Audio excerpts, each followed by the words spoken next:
प्रिय साथियों, CMPC YouTube channel पर एक बार फिर से आपका स्वागत, अभिनंदन। आज मैं इस डिफरेंशियल ऑपरेटर यानी कि सदिश कलन के अंदर जो टॉपिक है डिफरेंशियल ऑपरेटर, इसके अंदर मैंने ग्रेडियंट यानी कि प्रवणता वाला टॉपिक पूरा कर दिया है। अब मैं आज इसमें डाइवर्जेंस वाला टॉपिक ले रहा हूँ, अपसरण, और इस पर एक क्वेश्चन आपके बनता ही है। आपको अच्छी तरह इसको समझ लेना चाहिए। CMPC यूट्यूब चैनल आपको लगातार जो RPSC फर्स्ट ग्रेड और सेकंड ग्रेड के कंटेंट को प्रोवाइड करा रहा है, तो आपको इसका ज़रूर फ़ायदा लेना चाहिए। और इस CMPC चैनल पर जो मैं आपके लिए मेहनत कर रहा हूं, आप इस CMPC चैनल को ज़रूर सब्सक्राइब करें और अपने साथियों को भी इसको शेयर करें ताकि उनको भी इसका पूरा फ़ायदा मिल सके।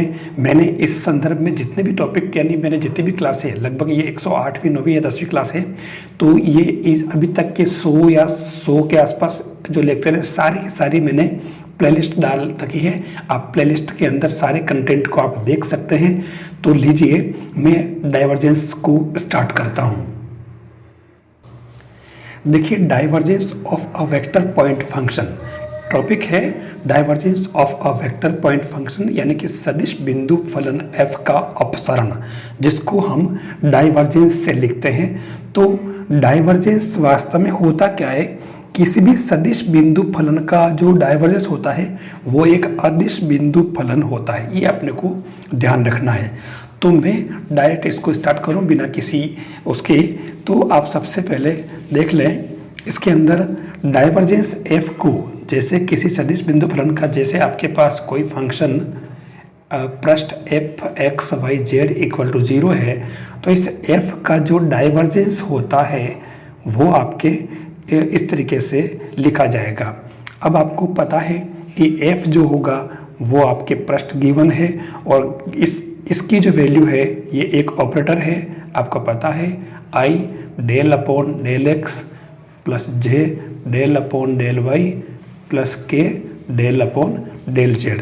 तो हम ये जो पृष्ठ है वो यहाँ रख करके और हम इसका डाइवर्जेंस निकालेंगे पहले इसका, और ये जो हमारा पृष्ठ है वो IJK के रूप में होगा, जो यानी कि सदिश बिंदु फलन हो जाएगा ये। तो सदिश बिंदु फलन जब ये है तो इसका अपसरण अगर पर निकालेंगे तो वो एक अदिश बिंदु फलन प्राप्त होगा। ठीक है ना? डाइवर्जेंस f क्या है? अदिश बिंदु फलन। ये अपने को ध्यान में रखना है।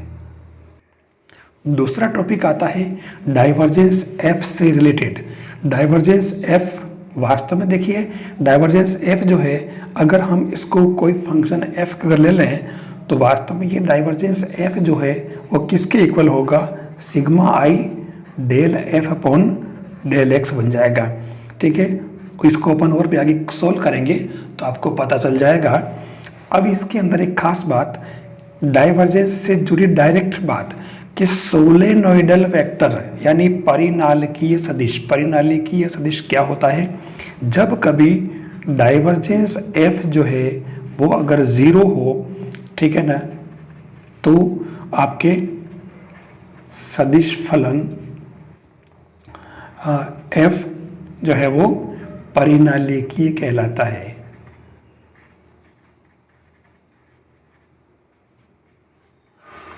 होगा मतलब सोलेनोइडल। तो डाइवर्जेंस के अंदर ये दो चीज़ें आपको अच्छी तरह याद रख लेनी है। जब किसी सदिश बिंदु फलन का डाइवर्जेंस यानी इसका अपसरण अगर 0 होता है तो वो आपके परिनालिकीय हो जाता है। इस पर क्वेश्चन बनता ही है, आपको अच्छी तरह से इसको याद रखना है कि डाइवर्जेंस f अगर 0 है, ठीक है ना, किसी सदिश बिंदु फलन का डाइवर्जेंस 0 है तो वो क्या कहलाएगा? परिनालिकीय सदिश या फिर सोलेनोइडल वेक्टर। अच्छा, एक बात आपको ध्यान रखनी है, ये दोनों तो हो गई। अब आपको जैसे तीसरी बात, जैसे ये पहली बात हो गई, ये दूसरी, और तीसरी बात ये कॉमन बात है कि यदि आपके पास में f और g दो अवकलनीय, दो अवकलनीय सदिश बिंदु फलन हो तो इनके लिए आपको ध्यान रखना है divergence f plus minus G equal to divergence f plus minus divergence G हो जाएगा।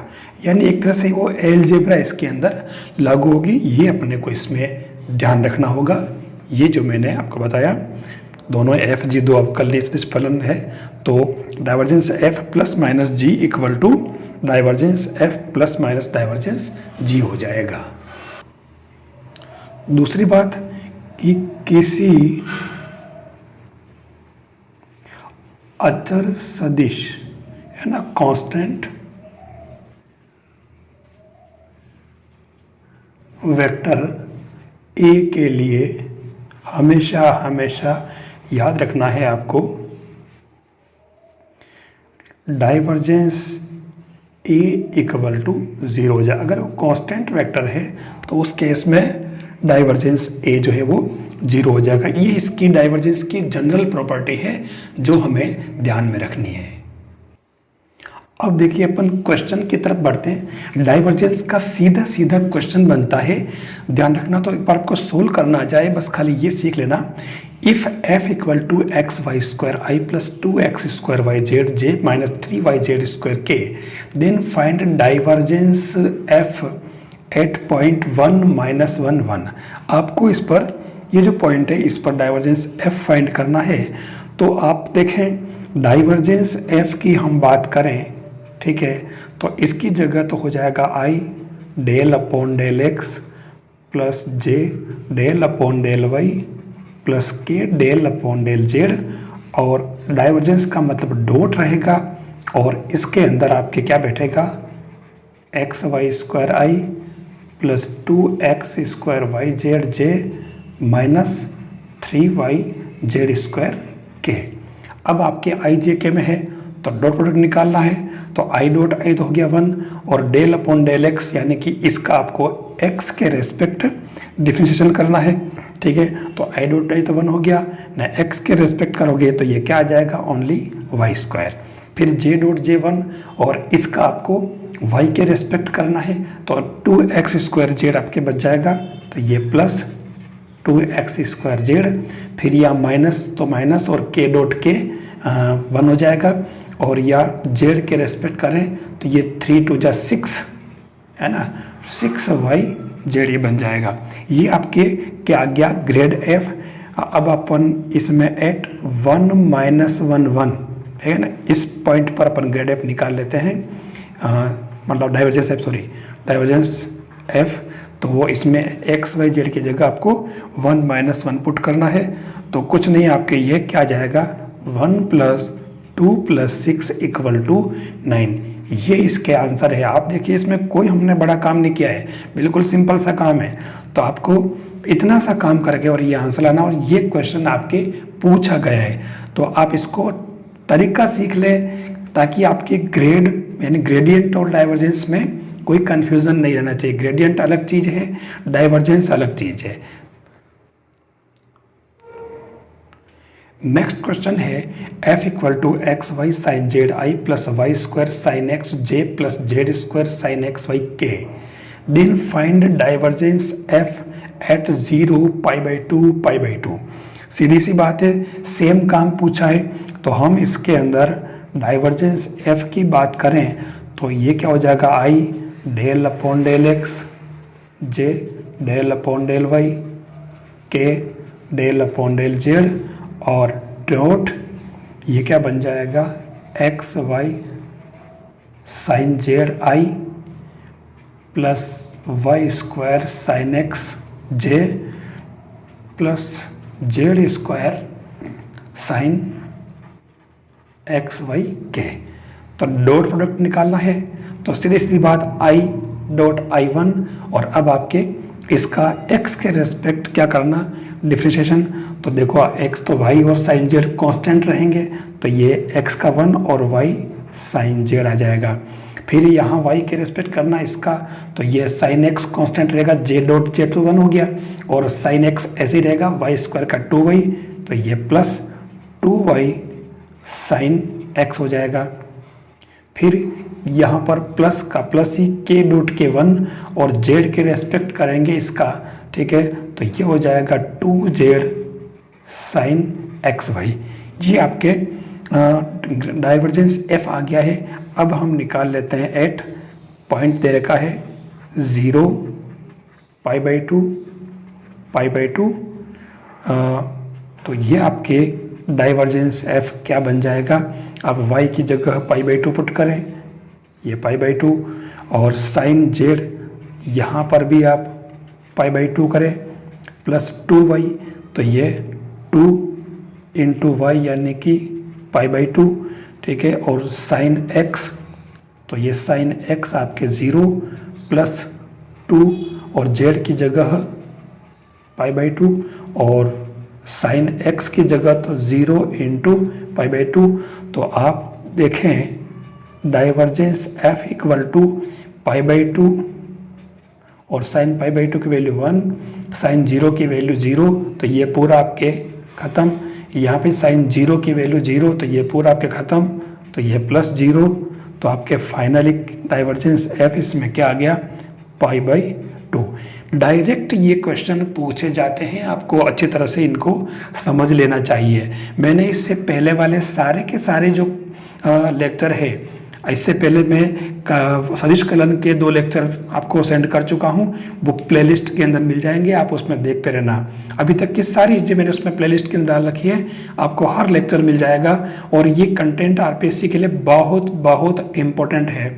मैं आपको इतना विश्वास दिलाता हूँ कि जो कंटेंट मैंने मेरे लेक्चर के माध्यम से आप तक सेंड किया है, इस मेरे CMPC यूट्यूब चैनल के माध्यम से, अगर आप इस कंटेंट को ठीक ढंग से स्टडी कर लें और इसके इर्द गिर्द वाले, मान लो अगर कोई चेंज हो जाए हल्का सा क्वेश्चन तो बात अलग है, अगर इन पैटर्न से बाहर कोई भी क्वेश्चन नहीं जाएगा, ये मेरी guarantee.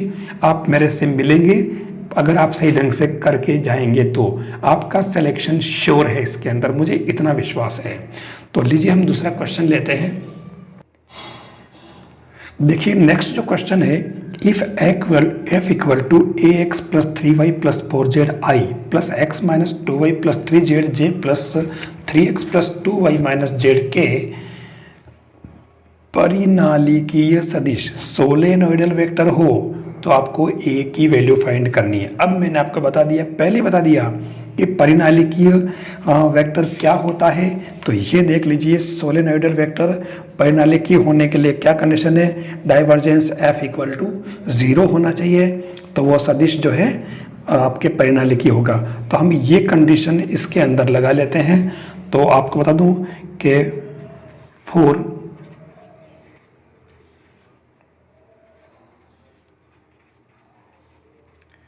Divergence f equal to 0, ये आपके परिनालिकीय होने के लिए, यानी अपसरण शून्य है तो वो परिनालिकीय हो।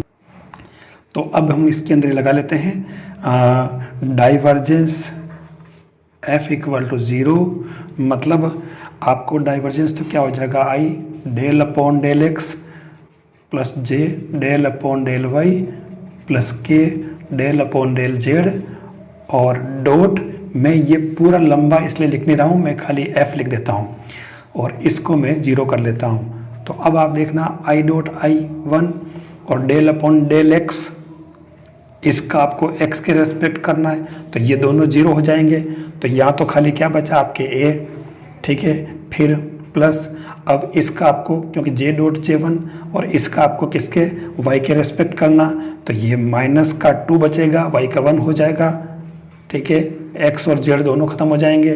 फिर इसका आपको z के रेस्पेक्ट करना, k डॉट k1 है ना, ये वाला k और ये k डॉट k1, तो ये आपके माइनस z यानी कि ये -1 आ जाएगा, ये आपके इसके अंदर आ रहा है। और इसका मान 0 होना चाहिए परिनालिकीय होने के लिए, ठीक है।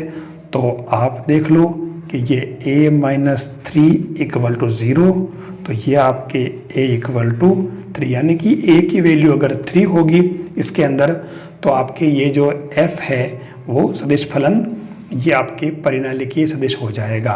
आप देखना बिल्कुल सिंपल सा काम है। तो लीजिए मैं अब इस डाइवर्जेंस के बहुत बहुत बहुत इम्पोर्टेंट क्वेश्चन की तरफ आ रहा हूँ। ये क्वेश्चन सबसे इम्पोर्टेंट है। If r equal to x i plus y j plus z k then prove that divergence r equal to 3। मैं इसको हटा लेता हूँ। इसमें 3 क्वेश्चन है। दूसरा क्वेश्चन है divergence r cap equal to 2 upon r, और तीसरा है divergence r upon r equal to 0। ये 3 क्वेश्चन जो है आपको अच्छी तरह, अब इसमें अगर वो कोई चेंज भी करें तो भी आपको आ जाना चाहिए। इसमें कोई विशेष बात नहीं है, आप आराम से कर सकते हो। तो देखिए आप, मैंने इसको पहले आंसर इसलिए लिख दिए कि आपको आंसर याद भी रह जाए। कभी कभी याद भी रह जाते हैं। तो मैं सबसे पहले ए की बात करूं, ये कह रहा है कि डाइवर्जेंस आर इक्वल टू 3 लाना है। तो आपको मालूम है कि i del upon del x j del upon del y plus k del upon del z dot, और आर की जगह आपको क्या बिठाना, x i plus y j plus z k. ठीक है, तो इसको अगर आप सोल्व करें तो आई डॉट आई वन और एक्स का एक्स के रेस्पेक्ट अवकलन 1, वाई का वाई के रेस्पेक्ट अवकलन 1, जे डॉट जे 1 हो जाएगा, प्लस के डॉट के 1 और जेड का जेड के रेस्पेक्ट अवकलन 1, तो 1 + 1 + 1 3। ये आपके आंसर। तो आप फाइनली कह सकते हो कि डाइवर्जेंस आर इक्वल टू 3। ये एक सिंपल सा पार्ट था। फिर हम दूसरा ले लेते हैं, ये वाला बी वाला। तो बी वाले में देखो इसने क्या पूछा है, divergence r cap equal to 2 upon small r. देखिए ये डार्क आर है, ये स्मॉल आर है। आपको पता होना चाहिए कि डार्क आर जो है वो x i plus y j plus z के हैं, और जो लाइट आर है वो वास्तव में इस डार्क आर का मोड है। जहां आपको ये पता हो कि आर स्क्वायर, इस आर का square equal to x square plus y square plus z square हम जगह जगह यूज़ करते हैं। तो ये हमें हमेशा याद रखना है। तो अब इसके अंदर अगर आप ध्यान से देखें दूसरा वाला, तो कुछ भी नहीं है। मैं सिंपल सा काम कर लेता हूँ। डाइवर्जेंस आर को मैं लिख देता हूँ आर अपॉन हल्का आर, ये तो आर ये वाला और ये आर ये वाला। तो अब आप इसको क्या करेंगे, इसको i del upon del x plus j del upon del y plus k del upon del z, ठीक है, डॉट आर अपॉन आर। मतलब अब मैं इसको डायरेक्ट बार बार ये लिख करके नहीं, इस आर की जगह आपके पास क्या है, एक्स है। तो आप देखो एक्स आई, ध्यान देना एक्स आई इसके अंदर। तो इसको आप करेंगे कैसे, समझने की बात यह है। वास्तव में ये डेल अपॉन, इसको आप यूँ लिख दें सिग्मा आई डेल अपॉन डेल एक्स, और आर की जगह ये लिखेंगे तो मैं ओनली इसको एक्स अपॉन आर लिख देता हूँ। तो ये क्या बन जाएगा, सिग्मा आई, ठीक है ना। अच्छा सिग्मा आई, आई तो इसके अंदर क्योंकि डॉट पर ने कर लिया है तो ये अब आई हट जाएगा। मैं इसको आई को हटा देता हूँ क्योंकि आई डॉट आई वन हो जाएगा। तो ये आई नहीं रखता हूँ। अब मैं खाली इसके अंदर एक ही पोर्शन लेता हूँ, एक्स अपॉन आर, इसका अवकलन। तो आप देखो इसको सेट कैसे करें, आप यूँ करें 1 अपॉन आर माइनस, ठीक है ना, 1 अपॉन आर ये हो जाएगा। और माइनस में क्योंकि भले इसको भी यू इंटू वी से करो, कैसे भी करो, तो ये क्या बन जाएगा, x upon r square del r upon del x. तो ये आपके क्या हो जाएगा, मैंने सिग्मा लगा रखा था कि सिग्मा का मतलब तीनों हो जाए। तो ये 1 upon r minus del r upon del x क्या होता, इससे अवकलन कर लो आप। तो ये क्या आ जाएगा, एक्स अपॉन आर बन जाएगा। तो अब आप ध्यान से देखें तो ये बन रहा है सिग्मा 1 अपॉन आर माइनस, मतलब ये पूरा इसमें रहेगा एक तरह से ब्रैकेट में। तो ये क्या बन जाएगा, x square upon r cube, ठीक है। अब आपको पता है कि एक्स स्क्वायर सिग्मा में है तो ये भी 3 बार हो जाएगा, और ये भी आपके एक्स स्क्वायर की जगह x square plus y square plus z square बन जाएगा।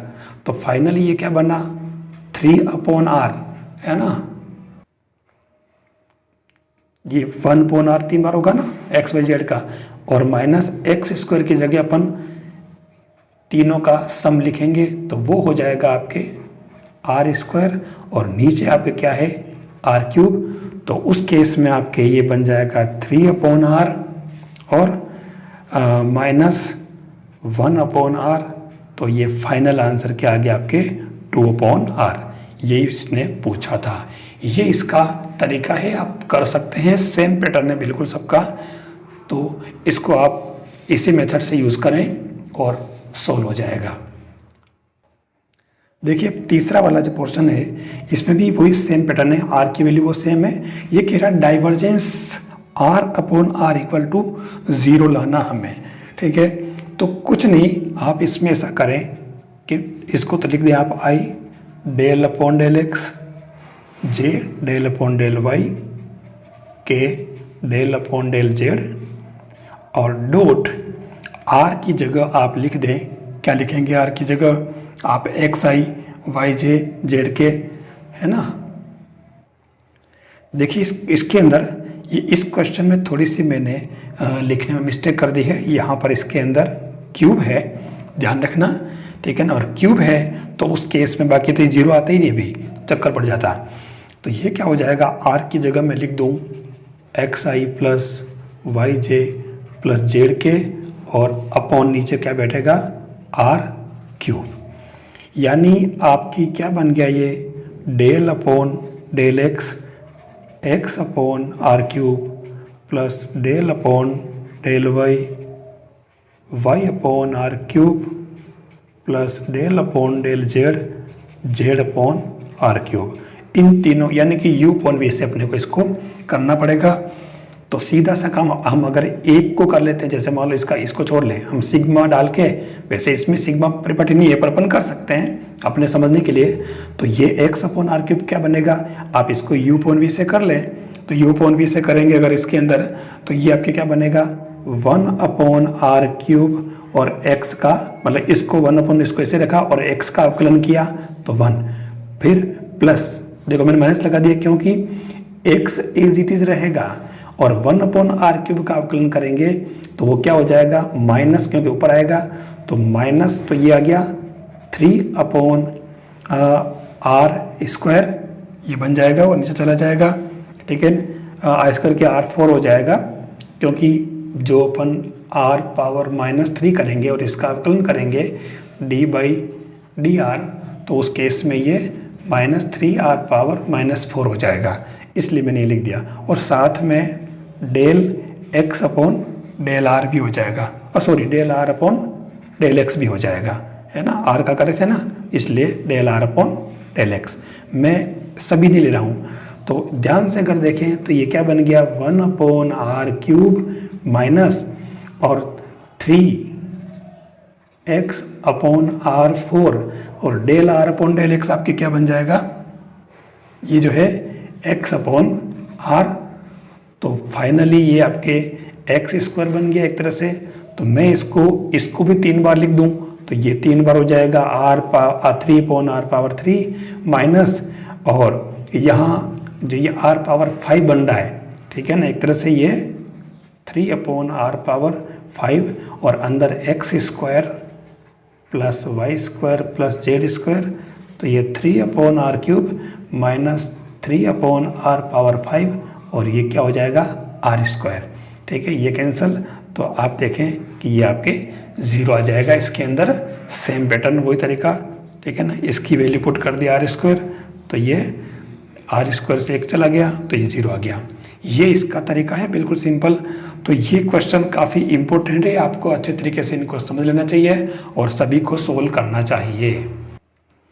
देखिए नेक्स्ट क्वेश्चन है, if a is a constant vector and r equal to xi plus yj plus zk, then prove that divergence r cross a equal to 0। ठीक है, आपको ये result direct पूछा जाएगा, आपको इसकी वैल्यू वो पूछेगा, ठीक है। तो आपको करना क्या है इसके अंदर, कोई मुश्किल का, आप चाहें तो इस a को कुछ a1 a2 a3 कुछ लेकर के, मतलब a को a1i a2 j लेके कर सकते हैं, नहीं तो आप इसको डायरेक्ट भी कर सकते हैं। डायरेक्ट कैसे, जैसे इसने कहा कि डाइवर्जेंस r क्रॉस a, आपको मालूम है कि चलो पहले मैं इसको i del upon del x plus j del upon del y plus k del upon del z करके और यहाँ डॉट करके और आर क्रॉस ए कर देता हूँ। अब मैं इसको क्या करूँ, सब पद नहीं ले करके नहीं, ये आई डॉट करके और इसको केवल एक पद ले लेता हूँ डेल, ठीक है ना, या डॉट है ध्यान रखना, डेल अपॉन डेल एक्स और ये आर क्रॉस ए कर देता हूँ। कोई मुश्किल काम नहीं है, सब जैसा आई के साथ होगा वैसे ही जे और के साथ भी हो जाएगा।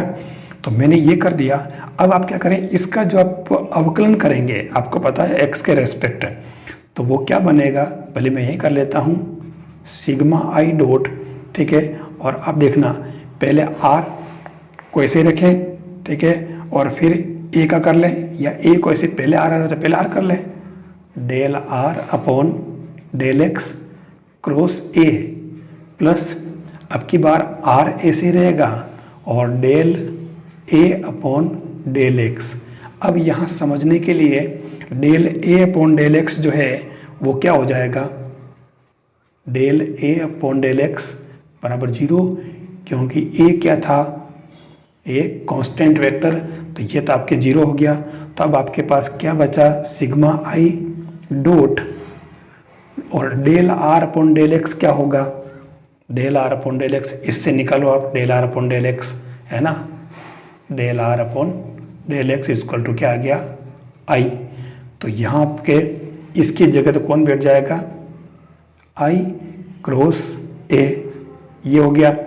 अब आप अगर ध्यान से देखें तो ये जो बनेगा सिग्मा में बाहर रहने दूं तो ये आई डॉट आई क्रॉस ए है। अगर आपको याद होगा कि ए बी सी है ना, इसके लिए अपन के अदिश त्रिक गुणन में आपने पढ़ा होगा ए डॉट बी क्रॉस सी पढ़ा था, ठीक है।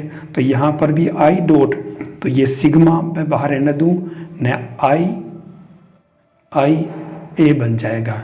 और जब कभी ए बी यानी दो समान सदिश होते हैं तो उसकी वैल्यू 0 होती है, तो ये आपके पूरा 0 आ जाएगा।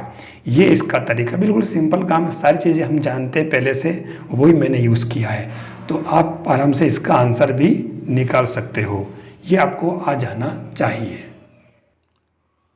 देखिए अगला जो क्वेश्चन है, r equal to x i plus y j plus z k and r equal to mod of r, then prove divergence F R upon r equal to 1 upon r square d by d r square F are.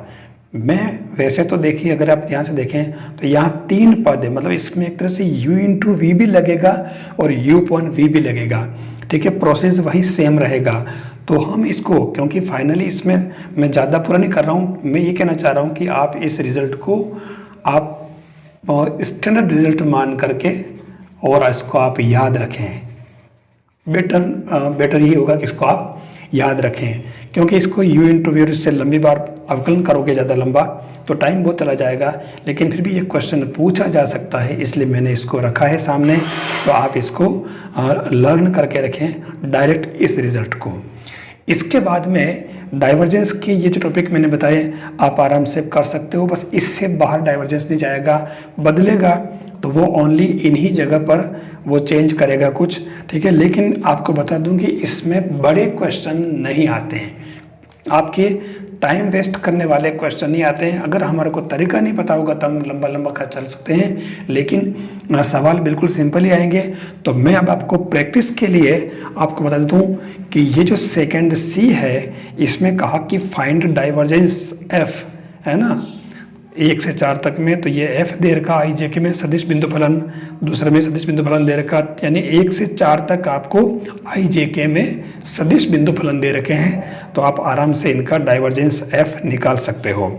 फिर 5वें में इसने कहा कि परिनालिकीय सदिश बताना है, तो परिनालिकीय में क्या करोगे आप डाइवर्जेंस एफ 0 कर देते हैं, ठीक है ना, तो आपके वो परिनालिकीय हो जाएगा। 6वां वाला क्वेश्चन है, अचर लेमड़ा का मान ज्ञात करना है। इसके लिए तो आपको कि ये परिनालिकीय सदिश हो, मतलब परिनालिकीय सदिश हैं तो आपको लेमड़ा ज्ञात करना, आप डाइवर्जेंस एफ 0 कर दें तो लेमड़ा में इक्वेशन आ जाएगी, आप लेमड़ा निकल जाएगा। फिर 7वां क्वेश्चन देखिए, इसको भी आप कर सकते हैं, r equal to x i plus y z की सेम दे रखा है, और आप जानते ही हैं divergence r cube r equal to 6r³। ये क्वेश्चन है आपके बहुत बहुत इम्पोर्टेंट है। आप इसको अच्छी तरह से, भले ही आप रिजल्ट याद रखें और करें तो ही कोई 2 मिनट नहीं लग रहे, आप धनाधन इसको r³, इसको x की, इसकी r की जगह आप ये बिठा दें, ये वाला आपने, ये वाला, तो यहाँ ये क्या बन जाएगा आपके एक तरह से, इसमें r³ और इसकी जगह क्या आ जाएगा x सिग्मा i, यानी आपके डेल अपॉन डेल x क्या बनेगा r³x, यू इंटू भी से कर लेना, ऐसे ही y वाला और z वाला भी बन जाएगा, तो आप कर सकते हो। तो ये आपके डाइवर्जेंस के क्वेश्चन आपको अच्छी तरह से प्रिपेयर कर लेने हैं। मैं इसमें ज़्यादा नहीं लूँगा, लेकिन इसमें कॉन्सेप्ट आपको समझ में आना चाहिए, और इसको करोगे तो इसका जो डाइवर्जेंस का एक क्वेश्चन बनता है वो आपके ईजी वे में सही हो जाएगा। तो आप सभी इस CMPSC यूट्यूब चैनल को सब्सक्राइब करें, स्टडी करें, मेहनत करें। मैं आपके लिए लगातार काम कर रहा हूँ, करता रहूँगा, ठीक है, लेकिन आप प्रयास करें, और मैं एक कोशिश कर रहा हूँ, जो कोशिश मैं कर रहा हूँ उतनी ही कोशिश आप भी करें, ताकि आपका सिलेक्शन पक्का हो जाए। आपकी भी खुशी और मेरी भी खुशी, आपकी खुशी में ही मेरी खुशी है, इसलिए आप मेहनत करें लगातार। और अगर कोई ऐसा कंटेंट है तो आप वापस सेंड करें, मैं जैसे ही मौका मिला आप टेलीग्राम चैनल पर डालें CMPSC पर, या आप पर्सनल उस पर किसी पे डाल दें, कमेंट बॉक्स में डाल दें, तो मैं आपको उसके लिए प्रयास करके सोल्व करके भेजूँगा। आप मेहनत करें। इसी के साथ थैंक्स।